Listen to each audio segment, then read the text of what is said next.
नमस्कार दोस्तों, मैं हूं राज और आप देख रहे हैं हाईवे 33। तो चले दोस्तों, आज की कहानी के सफ़र पर। दोस्तों, ज्ञानी बताते हैं, ज्ञानी लोग जो हैं वो बताते हैं कि जब शमशान से कोई भी अपने घर लौटता है ना, तो पहले घर वाले उसको अब अंदर आने नहीं देते। उसको बाहर ही स्नान कराया जाता है, उसके कपड़े लत्ते सब कुछ बदलवाए जाते हैं। यानी कहने का मतलब यह है कि शमशान की जो मिट्टी पैरों में लगी होती है, या फिर वहाँ का कुछ ऐसी चीज़ जो घर तक ना आ जाए, ये ज्ञानी लोग बताते हैं। और इसका लोग अब पालन भी करते थे, पालन भी करते हैं, आज भी करते हैं। लेकिन ये जो कहानी जिसका मैं बता रहा हूँ ना, इस लड़के का नाम था सुमित। अब ये लड़का तो नहीं है, अच्छा खासा अब नौजवान से ऊपर हो चुके हैं, उम्र लगभग अब 50 साल के आसपास है। लेकिन उस टाइम नौजवान थे, नाम था सुमित। और ये साल जो घटना थी, साल था 2002 का। सुमित अब दिल्ली में रहते हैं, लेकिन उस टाइम वो अपने गांव प्रयागराज में वो रहा करते थे। प्रयागराज से कुछ दूरी पर उनका छोटा सा गांव था, वहाँ पर रहते थे। जैसे उनका घर परिवार चल रहा है, सब कुछ सही था वहाँ पर। पढ़ाई लिखाई करते थे। उम्र उनकी अब जवान तो हो चुके थे, 23 साल के आसपास हो चुका था।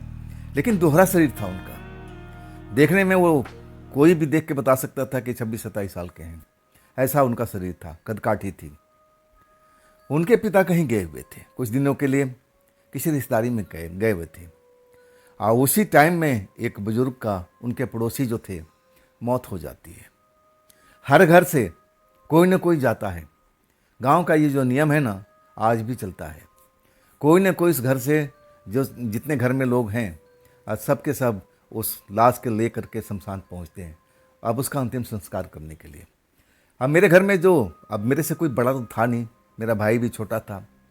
अब मेरे पिता गए हुए थे गांव में, कहीं और शहर में गए हुए थे, तो मुझे ही जाना पड़ा। लेकिन मुझे इन कामों में रुचि नहीं थी।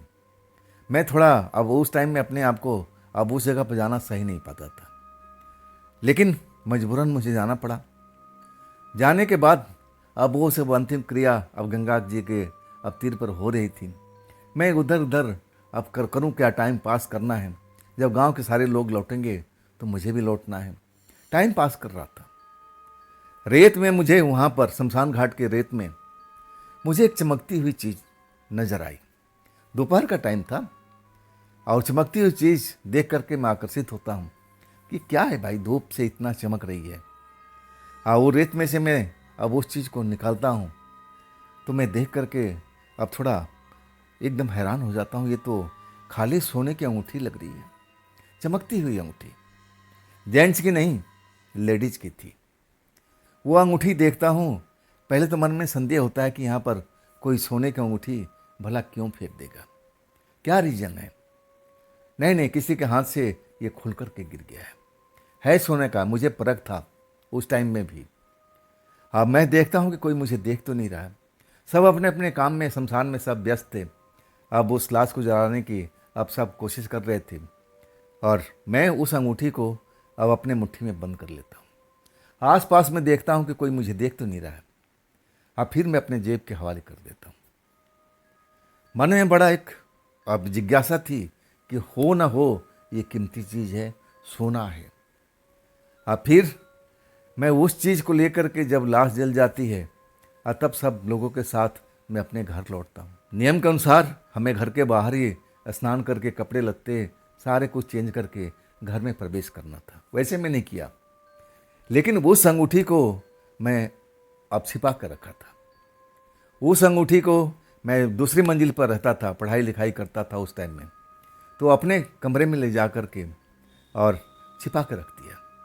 अगर जेंट्स का होता तो मैं पहनने के बारे में सोचता भी और बता देता कि नकली अंगूठी है, कोई शक भी नहीं कर पाता। लेकिन वो अंगूठी थी लेडीज की, और डर के मारे मैं बता नहीं सकता था कि मैं वहाँ से एक अंगूठी लेके आया हूँ। अब मेरी माँ मुझ पर नाराज़ हो जाती, कहती कि जहाँ से ले आया है अब वहाँ फेंक के आ, श्मशान की चीज़ कोई घर पर लाना नहीं चाहिए। लेकिन मैं भूत प्रेत पर यकीन करता ही नहीं था। मुझे लगा कि कीमती चीज़ है और कभी न कभी काम में आएगी। जेंट्स होती तो मैं ज़रूर पहनता, लेकिन हमारे किसी काम के नहीं है। मैं उसको छिपा कर रख देता हूँ। अब इसके बाद अब कुछ दिनों के लिए मैं अब रिश्तेदारी के पास चला जाता हूँ किसी काम से।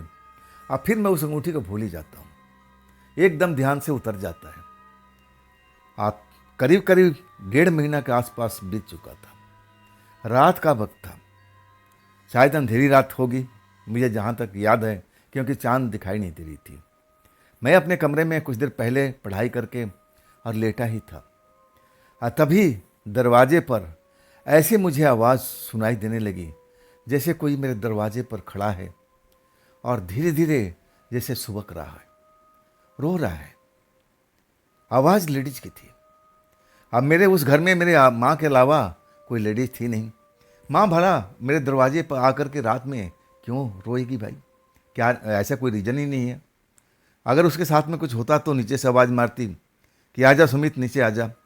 लेकिन मेरे दरवाजे पर आकर के सुबकती हुई क्यों रोएगी? बिल्कुल धीरे धीरे। मैं कुछ देर तक अब उस चीज़ को देखने के महसूस करने की कोशिश करता हूँ कि कहीं मेरा कान तो नहीं बज रहा है। ऐसा कौन हो सकता है भाई? आखिरकार जब वो रुलाई मुझे बार बार सुनाई देती है तो मैं दरवाज़ा खोल देता हूँ। मैं डरता तो था नहीं, भूत प्रेत को मैं मानता था नहीं, पढ़ा लिखा इंसान था, तो भूत प्रेत से मैं काहे के लिए डरूँ? दरवाज़ा खोलने के बाद वो जो रुलाई है ना, रुक जाती है। मैं छत पर देखता हूँ अपने आसपास में। अंधेरी रात थी लेकिन कोई नज़र नहीं आता है। लाइट ऑन करता हूँ बाहर की, कोई भी नहीं था। तब मैं अब अपने आप को महसूस करने लगा कि नहीं, मेरे कान का भरम था, ऐसा कुछ नहीं है। होता तो ज़रूर मेरे सामने में नज़र आता। हाँ, मेरे घर में अब बाहरी औरत कैसे आ जाएगी? नीचे का दरवाज़ा बंद, मेन गेट बंद। मेरी माँ नीचे है, मेरे पिता हैं, मेरे भाई हैं, ऐसे कैसे कोई आ सकता है? नहीं आ सकता। फिर मैं दरवाज़ा बंद करके फिर अपने आराम से लेट जाता हूँ। कुछ देर के बाद नींद आ जाती है। नींद आने के बाद ऐसे जैसे मेरा नाम लेकर के कोई धीरे से आवाज़ लगा रहा हो, सुमित सुमित। नींद टूट जाती है। वो आवाज़ नींद में भी मुझे सुनाई दे रही थी कि कोई मेरा नाम लेकर के पुकार रहा है। कमरे में मैं लाइट जला के सोता नहीं था, अंधेरा करके सोता था। और मैं जब अपना नाम सुनता हूँ मुझे लगता है कि मैं सपने में था, इसलिए मुझे अब ऐसा कोई अब आवाज़ सुनाई दे रहा था। ऐसे कैसे हो सकता है? फिर भी मैं लाइट ऑन करता हूँ, कमरे में कोई था ही नहीं, बिल्कुल खाली था। मुझे लगा कि ये सपने की बात है, इसको भूल जाना ही अब सही है। डरपोक तो था नहीं कि मैं उस वक्त में घर छोड़ कर के नीचे मम्मी के पास भाग जाता, ऐसा तो मैं बिल्कुल नहीं था। फिर लाइट बंद करता हूँ और अपने बिस्तर पर जा लेटता हूँ। उस रात बस इतना ही घटना घटी थी। दरवाजे पर उस लड़की, जो भी है, लड़की की आवाज़ थी, रोने की आवाज़ थी। इसके बाद मेरे कमरे के अंदर में मेरा नाम लेकर के उस लड़की ने जैसे मुझे को आवाज़ दिया था, सुमित सुमित। अब इसके बाद उस रात में ऐसे कोई विशेष घटना नहीं घटी। मुझे लगा कि सब जो लड़की का रोने की आवाज़ सुना था ज़रूर मेरे कान का भरम है और कुछ नहीं है। और जो मेरा नाम लेकर के लड़की पुकारी थी वो मेरे सपने का हिस्सा था और कुछ नहीं है। मैं इस बात को भूल जाता हूँ। सुबह उठता हूँ, अपना जो भी डेली का काम है, पढ़ाई लिखाई, खेत में घूमना जाना, ये सब अपने छोटे भाई के साथ में लेकर निकल जाता हूँ। और फिर शाम वही होती है। फिर खाना खाने के बाद कुछ घंटा मैं तैयारी करता था, पढ़ाई करता था और वही तैयारी कर रहा था। बिजली चली जाती है। हमारे पास लालटेन भी था स्टैंड बाई में। अब उस टाइम हमारे पास लालटेन ही था, इन्वर्टर वगैरह तो अब सोचना भी बड़ा मुश्किल था, तो लालटेन था। लाइट चली जाती है, अंधेरा हो जाता है। और तब मुझे ऐसा लगता है कि जहाँ मेरे किताबों का अलमीरा थी वहाँ पर कोई ज़रूर है। मुझे 2 आँख चमकती हुई नजर आई अंधेरे में जब लाइट चली जाती है। मैं डरने वाला इंसान तो था ही नहीं, डर तो मुझे लगता ही नहीं था। मैं अब अंधेरे में तो अब कुछ नहीं कर पाया, लेकिन जब तक अंधेरा रहा वो आंखें मुझे चमकती हुई जैसे दिखाई दे रही थी। फिर मैं लालटेन जलाता हूँ, आईडिया से माचिस जलाता हूँ और माचिस की रोशनी में फिर उधर देखता हूँ तो वहाँ कोई नहीं है। मतलब मेरा दिमाग का बहन था और कुछ नहीं था। लालटेन जलाने के बाद अब फिर अपनी पढ़ाई में अब एक तरह से अब तैयारी करने लगता हूँ। सब कुछ शांत हो जाता है, माहौल बिल्कुल शांत था। रात का करीब 11 से ऊपर का वक्त हो चुका था। अब बिजली का आता पता नहीं था, बिजली गई थी, अब कब आएगी कुछ भी मालूम नहीं। आखिरकार 12 बजने के बाद मैं लालटेन को धीमी करता हूँ और फिर अपने बिस्तर पर आकर के सो जाता हूँ। मैं शायद घंटा 2 घंटा अब इतना ही सो पाया था, ऐसा कम भी हो सकता है। और तब मुझे एहसास हुआ कि मेरे बगल में कोई है, मेरे बिस्तर पर कोई है जो मेरे बदन को छू रहा है। मुझे लगा कि यह भी सपना का हिस्सा है, ऐसा हो ही नहीं सकता। मेरे मेन गेट का दरवाज़ा बंद और अंदर वाला आंगन का दरवाज़ा बंद, और मैं अपने छत पर हूँ। छत पर चारों तरफ से बाउंड्री है। मैं अपना जो दरवाज़ा था अब बिल्कुल बंद करके सोता था। मेरी आदत थी शुरू से ही। अब ऐसे कोई कैसे आ सकता है? लेकिन ऐसा मुझे महसूस हुआ ना, 1-2 बार महसूस हुआ, तो मुझे लगा कि सपने का हिस्सा है। नींद खुल जाती थी, लेकिन नींद लग जाती थी। लेकिन जब 2-4 बार ऐसा होने लगा ना, तब मैं सचेत हो गया। अब देखता हूँ तो कमरे में अंधेरा हुआ पड़ा है। लालटेन तो मैं धीमी करके रखा था, मैं तो बंद नहीं किया था। तो लालटेन, उसमें तेल भी भरा हुआ था, तो बंद होने का क्या मतलब है? कमरा अंधेरे से अब भरा हुआ था। मैं बिल्कुल झाँक जाता हूँ, नींद से अपनी आंखें खोल लेता हूँ और महसूस करता हूँ कि मेरे बगल में कौन है भाई? क्या ये मेरे सपने का हिस्सा है? लेकिन मैं अब तो नींद से जाग गया हूँ। तभी 2 चमकती हुई आँख मुझे फिर दिखाई देती है। जब दिखती है ना, मैं उसको पकड़ने की कोशिश करता हूँ। मेरे बगल में ही है, तो ज़्यादा देर तो लगी नहीं। आखिरकार एक हाथ मेरे कब्जे में आ जाता है। जब हाथ पकड़ में आता है ना, तब मेरा होश उड़ जाता है। मैं भूत प्रेत को मारने वाला नहीं था, लेकिन उस टाइम जैसी मेरी परिस्थिति मेरे साथ में बनी थी ना, होश उड़ाने वाली थी। रोंगटे खड़ा हो जाता है, मेरी आवाज़ बंद हो जाती है।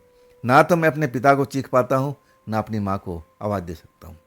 किसी को आवाज़ देने लायक ही नहीं बचाता। तभी जो लाइट गई हुई थी, वो लाइट फ्लिकरिंग करने लगती है। लाइट फ्लिकरिंग कर रही है, और उस रोशनी में जब देखता हूँ ना, तो मैं देखते रह जाता हूँ।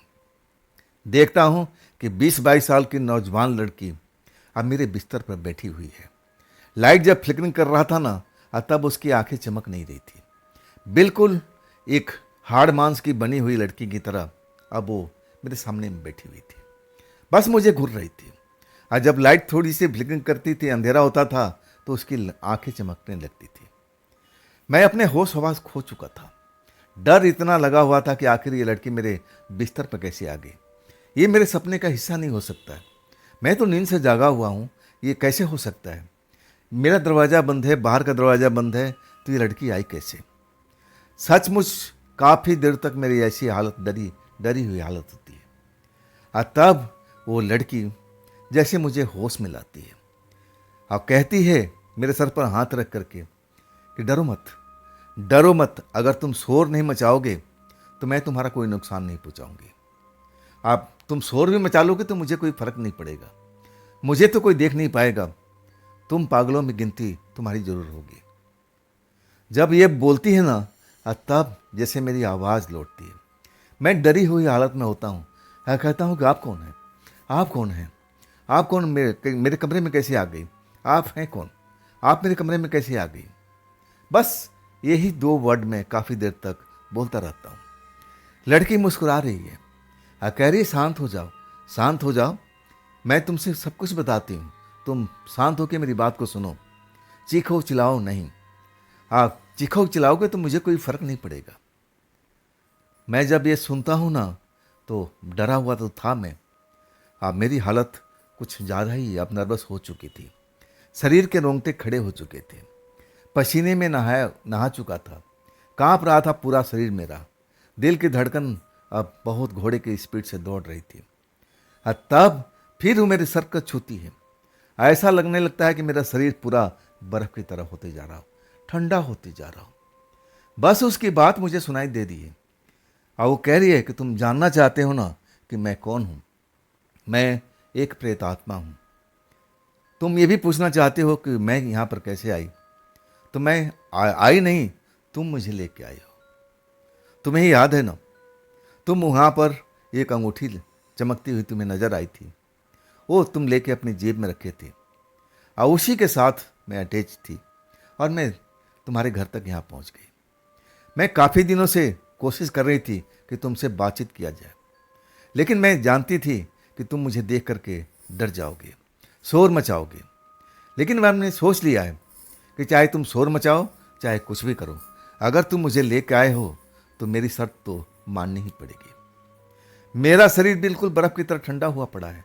जो पसीने थे कब के सूख चुके थे। शरीर जैसे सर्दी का एहसास से कांप रहा था। ऐसा ही मेरा सब कुछ तन मन अब डरा हुआ था। दिल की धड़कन हमेशा लग रहा था कि बढ़ी हुई है और बढ़ती जा रही है।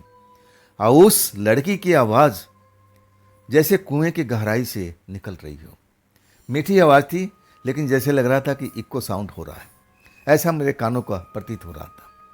हाँ, तब वो अपने आप बोल रही थी। मेरी तो आवाज़ ही उस टाइम में, जब मैं पूरा शरीर ठंडा हुआ पड़ा था, तो मैं किसी बोलने का काबिल तो रहा नहीं। बस मैं उसको देख रहा था।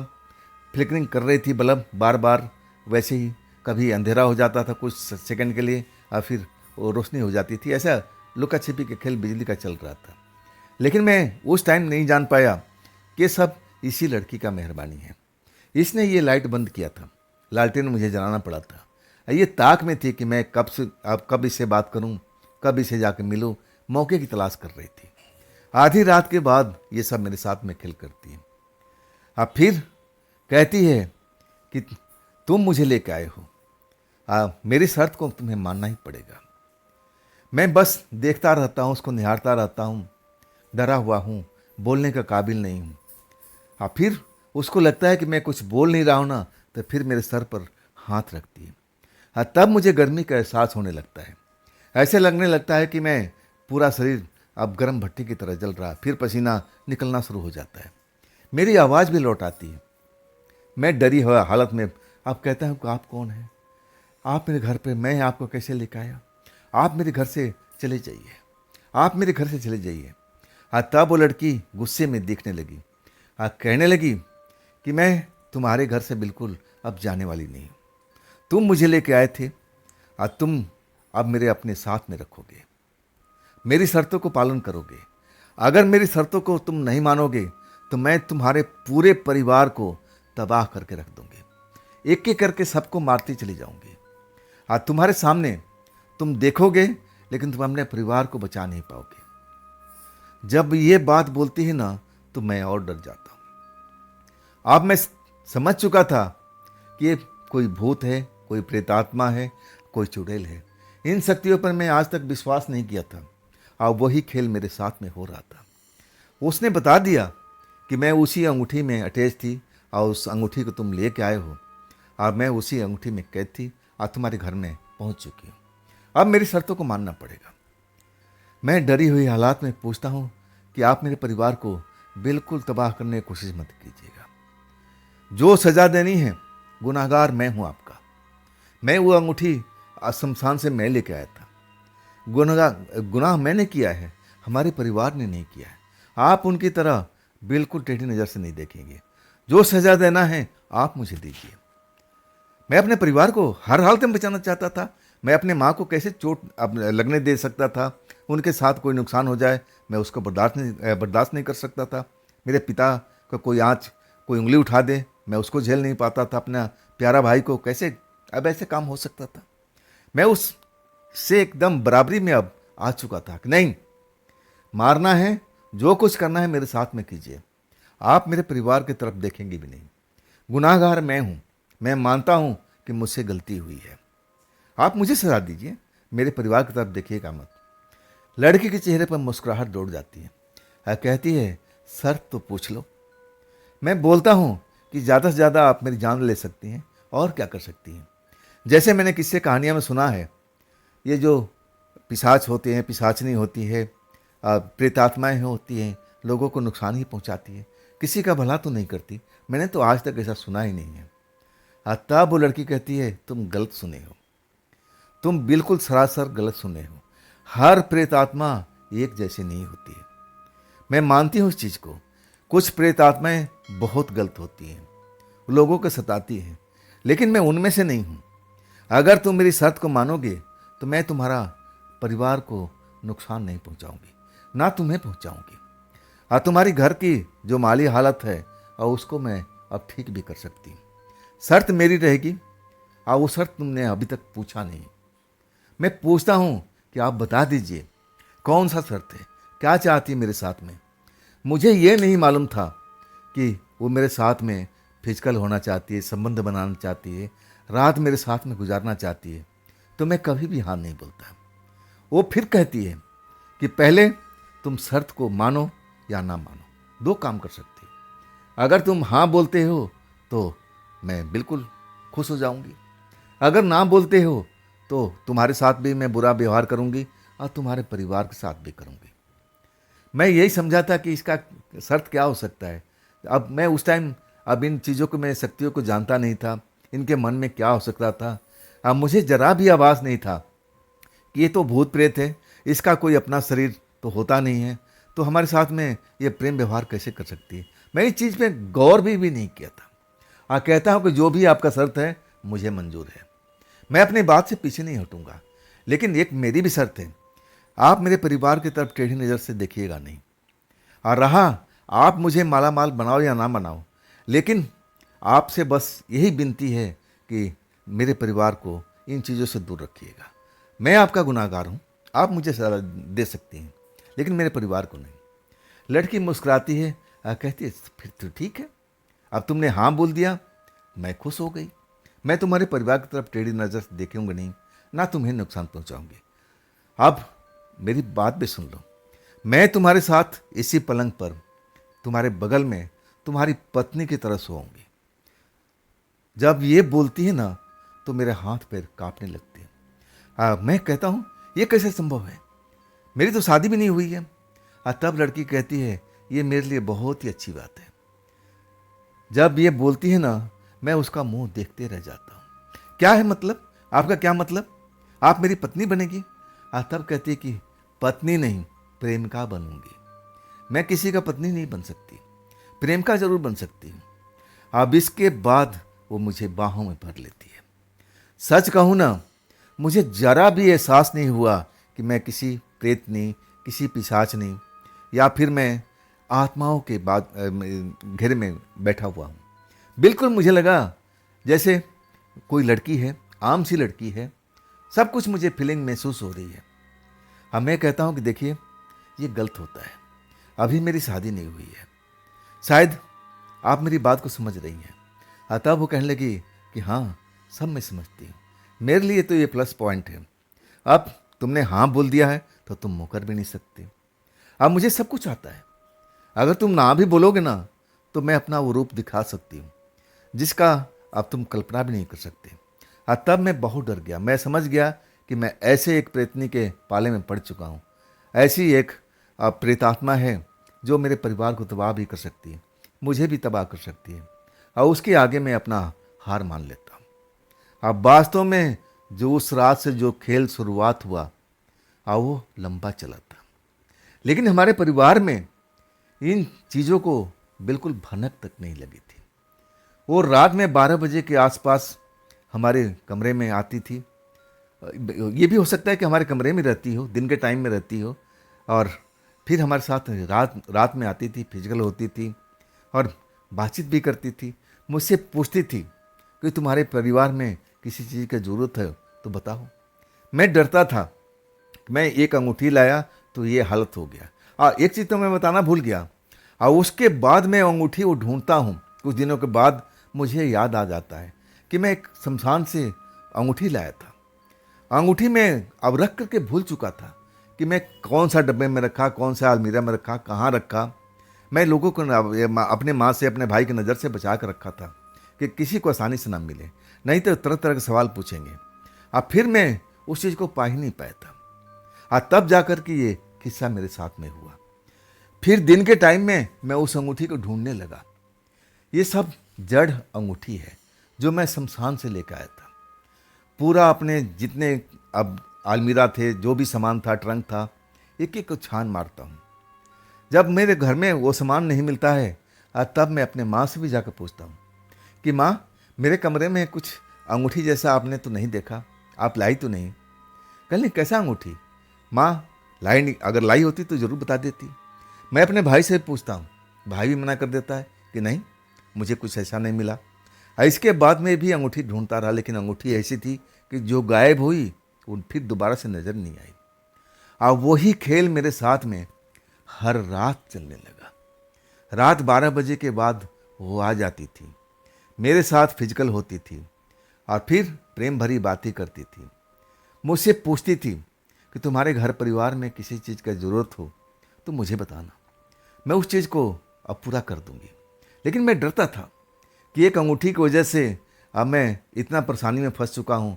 अगर ये मैं इससे कोई सामान मांग लेता हूँ तो ये तो पूरे मेरे घर पर हक जमा देगी, हमारे परिवार वालों को तबाह करने लगेगी। ना बाबा ना, इसे तो मुझे अब दूर ही रहना चाहिए, अपने परिवार को बचा कर रखना चाहिए। अब मैंने जो गलती किया अब मैं उसका सजा भुगत रहा हूँ। लेकिन धीरे धीरे सच कहूँ ना, वो मुझे लगती नहीं थी कि वो भूतनी है। एकदम शरीर इंसानों का था, वो फीलिंग को महसूस कर सकता था, उस प्यार को महसूस करता था। लेकिन वो दिन के टाइम में तो नज़र आती नहीं थी उस कमरे में, और शाम के टाइम भी नज़र नहीं आती थी। रात 12 बजते ही बस 2-3 घंटे हमारे साथ गुजारती थी, और फिर मैं सो जाता था और वो भी मेरे बगल में सोती थी। और जब मैं उठता था तो बिस्तर में होती नहीं थी। और फिर मुझसे उससे जो डर लग रहा था ना, वो धीरे धीरे डर बिल्कुल कम होता चला गया, जैसे मेरे वो दोस्त बन चुकी थी। हम मुझसे अब तरह तरह का सवाल ही पूछते थे, लेकिन हर सवाल को वो बताती नहीं थी, टाल देती थी। मैं पूछता था कि तुम प्रेतात्मा कैसे बनी, इससे पहले तुम इंसान थी ना? और तब कहने लगी कि हाँ, मुझे थोड़ा बहुत अब याद है कि शायद मैं इंसान थी। मैं कैसे प्रेत बनी, प्रेतात्मा बनी, मुझे याद नहीं है। वो शायद कुछ बताना चाहती थी और जैसे वो उसका मुंह बंद हो जाता था, वो बोल नहीं पाती थी, फिर विषय बदल देती थी। लेकिन मैं भी ढीठ था, मैं उससे ऐसे ऐसे रहस्य पूछता था कि आखिर तुम शमशान में करती क्या थी। और वो बताती थी कि तुम जैसे लड़कियों का इंतजार करती थी। अंगूठी अब वो जो तुम्हें रेत में चमक रही थी, मैंने उसको अब बाहर निकाला था कि तुम्हारी नज़र उस पर पड़े, अब मैं तुम्हारे साथ चल पड़ूं। ऐसी ऐसी बातें वो बताती थी। आखिरकार महीना 1.5 महीना बीत जाता उसके साथ में। अब मैं एक तरह से कहूँ ना, उससे डर मेरा बिल्कुल निकल चुका था। मुझे लगा कि अब वो मेरी दोस्त बन चुकी है, ना मेरे परिवार को नुकसान पहुंचाएगी और ना मुझे नुकसान पहुंचाएगी।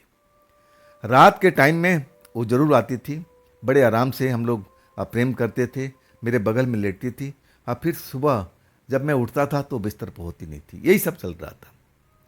मेरे घर में कुछ ऐसा तकलीफ हो गया था, पैसे की बहुत ज़रूरत थी।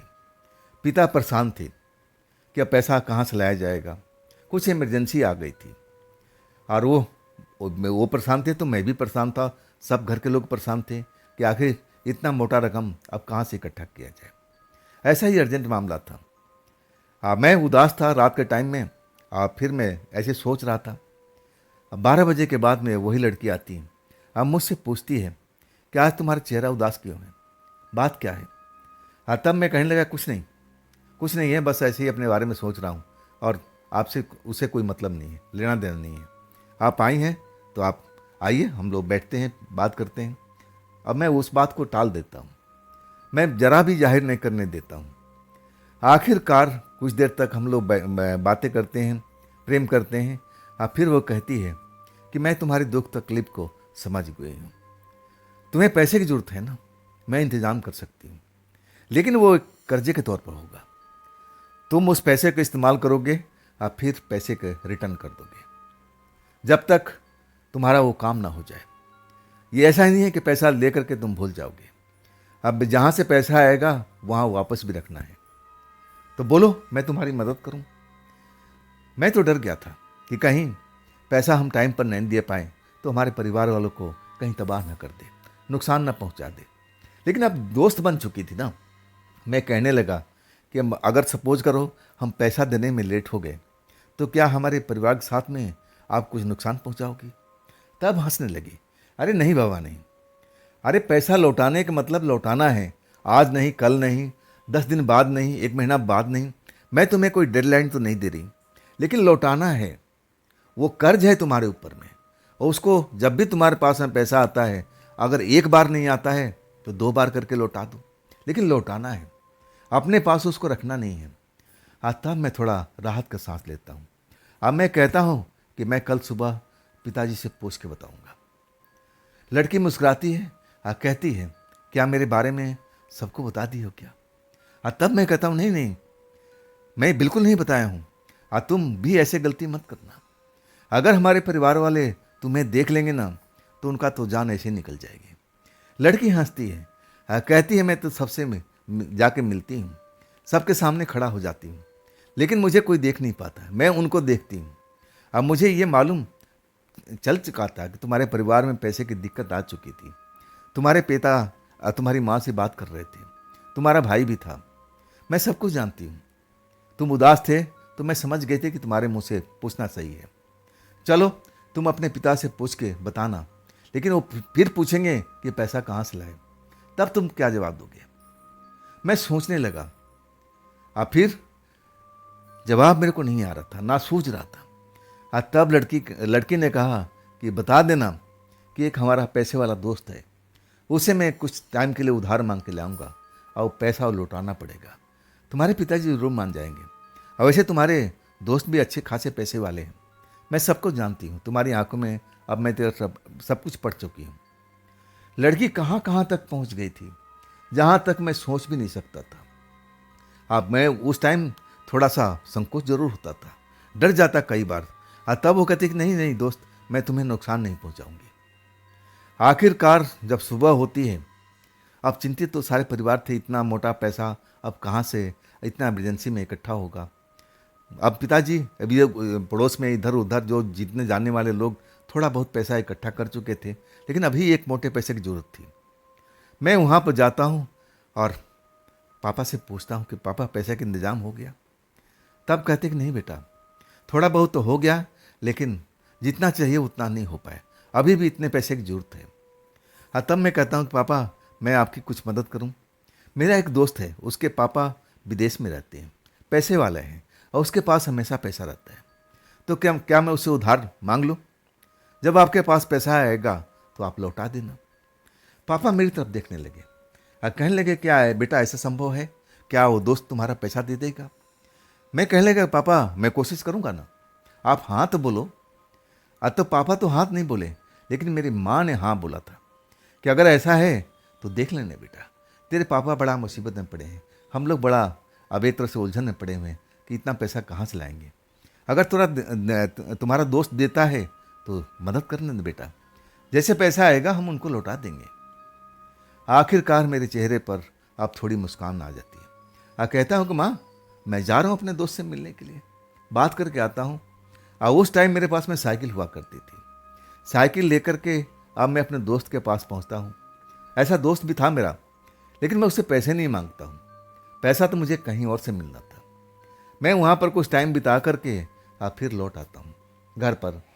माँ पिता मेरे ओर देखते हैं, उनके चेहरे पर मैं भाव देख करके समझ गया कि वो क्या पूछना चाहते हैं।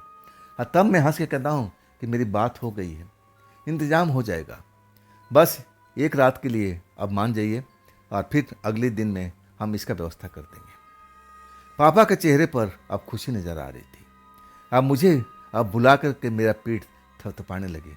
अरे तेरा तो दोस्त बड़े पैसे वाले लोग हैं, तेरी दोस्ती ऐसे ऐसे दोस्तों से है, चल आज हमारा काम तो हो गया ना, कल मिल जाएगा पैसा ना। तब मैं कहने लगा, हाँ पिताजी 100% मिलेगा। अब रात होती है, फिर वही लड़की आती है, कहती है क्या बात हो गई? मैंने बोला हाँ, मैं अपने पिताजी को समझा चुका हूँ, तो लाओ पैसे कहाँ हैं?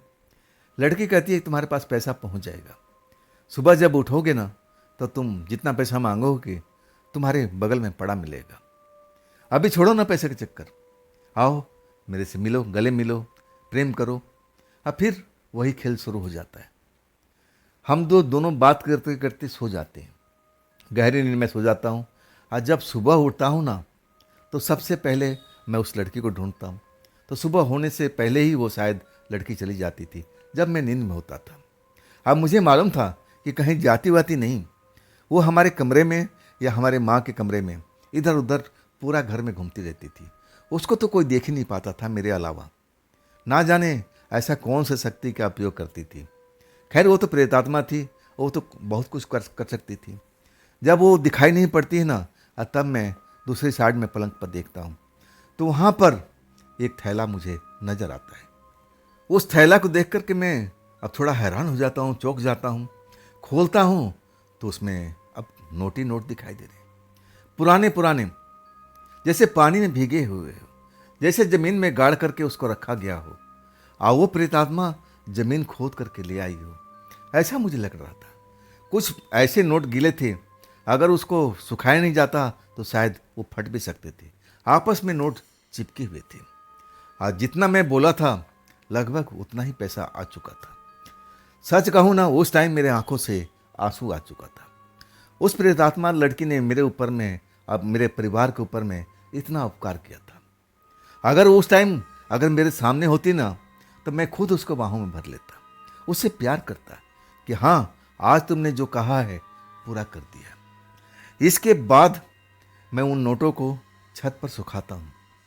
धूप निकल जाती है और तब तक परिवार को पता नहीं है कि नोट हमारे पास में आ चुका है। दोपहर तक मैं नीचे भी जाता हूँ, अपने कमरे में पंखा चला करके और फिर उस नोटों को सुखा देता हूँ। पापा कहते हैं कि बेटा आज बोला था कि तू लेके आएगा, और तब मैं कहता हूँ कि हाँ पापा, मैं जा रहा हूँ ना। साइकिल लेकर निकलता हूँ। एक मेरे को थोड़ा सा एक बड़ा सा बैग दे दो, अब पैसा है ना। और तब पापा कहने लगे अपने भाई को ले जा, अब इतना सारा पैसा लेकर के अकेले साइकिल पाएगा, ज़माना ख़राब है बेटा। और तब मैं कहने लगे नहीं पापा, पैसे मैं संभाल के ले आऊँगा, भाई को ले जाने की जरूरत नहीं है। बैग लेता हूँ और फिर ऊपर वाले कमरे में आता हूँ। वही पैसा अपने बैग में संभाल कर रख देता हूँ। बैग कंधे पर टांग करके साइकिल उठाता हूँ और फिर मैं घूमने फिरने निकल जाता हूँ। इतना सारा पैसा लेकर के मुझे डर नहीं लगता है। मुझे लगता था कि वो प्रेतात्मा लड़की हमारे साथ में है, और जब तक है ना, हमें तो कोई छू भी नहीं पाएगा। ऐसा अब साहस भर चुका था। अब वही हुआ, 1-2 घंटा इधर उधर घूमने के बाद अब फिर मैं अब लौट आता हूँ। मुझे लौटते देख करके मेरे मम्मी पापा, मेरे भाई, अब चेहरे पर खुशी नज़र आ रही थी, मुस्कुराता हुआ चेहरा नज़र आ रहा था। मेरा भी अब चेहरे पर चमक था, तो लोग समझ गए थे कि पैसा आ गया है। अब वही होता है, साइकिल खड़ा करने के बाद बैग लेके जाता हूँ और पिताजी को बैग पकड़ा देता हूँ कि लो पिताजी, जितना बोले थे अब उतना पैसा आ चुका है, आप गिन लो। पिता खोलते हैं और कहते हैं कि अरे हाँ, इसमें तो नोट ही नोट है। फिर वो निकाल के गिनते हैं और जितना मांगे थे उतना ही नोट उसमें से निकलता है, एक ना कम ना एक ना ज़्यादा। बड़े परिवार के लोग खुश जाते हैं। खैर हमारा तो काम हो चुका था। मैं मन ही मन उस लड़की को, प्रेतात्मा लड़की को धन्यवाद दे रहा था कि तुम्हारे वजह से आज हमारा ये बिगड़ा हुआ काम पूरा हो रहा है। पिताजी सारे पैसे लेकर निकल चुके थे, जो काम करना था अब वो कर करके टेंशन मुक्त हो चुके थे। एक जमीन का मामला था। अगर वो जमीन हमारे पिता ने सौदा किया हुआ था, अगर वो नहीं देते तो उस पर ग्राहक लगा हुआ था। अब पैसा हमारा था, किसी के पास में रखा हुआ था, रिश्तेदारों के पास वो ले गए थे, लेकिन उनको लौटाने में थोड़ा वक्त लग रहा था। अब ऐसे ही तो गांव में लेन देन चलता है। हम कभी रिश्तेदारों से पैसा मांगते हैं, वो हमसे कभी मांग के ले जाते हैं। अगर उस टाइम में डेडलाइन थी, अब उस ज़मीन पर भी अब कई ग्राहक जुटे हुए थे, पैसा लालच दे रहे थे कि मैं इनसे ज़्यादा दूंगा, तो अब लग रहा था कि वो ज़मीन हाथ से निकल जाएगी। तब पिताजी का चेहरा अब उदास हो चुका था। वो ज़मीन की हर हालत में खरीदना चाहते थे, क्योंकि हमारे बगल की ज़मीन थी, हमारे खेत से सटी हुई ज़मीन थी। और वो ज़मीन जब हो जाती तो हमारा खेत और बड़ा हो जाता। इसलिए पिता बहुत परेशान थे। खैर हमारा ये काम हो चुका था और मैं भी खुश था, हमारे परिवार के लोग भी बिल्कुल खुश थे। रात होता है ना, मैं इस लड़की का बड़ा अब एक तरह से इंतज़ार करता हूँ, कब आएगी कब आएगी कब आएगी। मुझे बड़ा खुशी का एहसास होता है। 12 बज जाता है, तब वो लड़की आती नहीं है। 12:30-1 बजे मुझे लगा कि आज तक तो ये कभी इधर उधर गई नहीं, क्या पता कहीं दूर चली गई होगी। मैं उसी का एक तरह सपने देखता हुआ अब मैं सो जाता हूँ। जब मेरी नींद खुलती है तब मुझे अब वो बगल में लेटी हुई दिखाई देती है। कहती है मेरा नाम लेकर, सुमित तुम्हारा काम हो गया ना। मैं बोलता हूँ हाँ, तुम थी कहाँ पर, मैं कब से तुम्हें ढूंढ रहा था।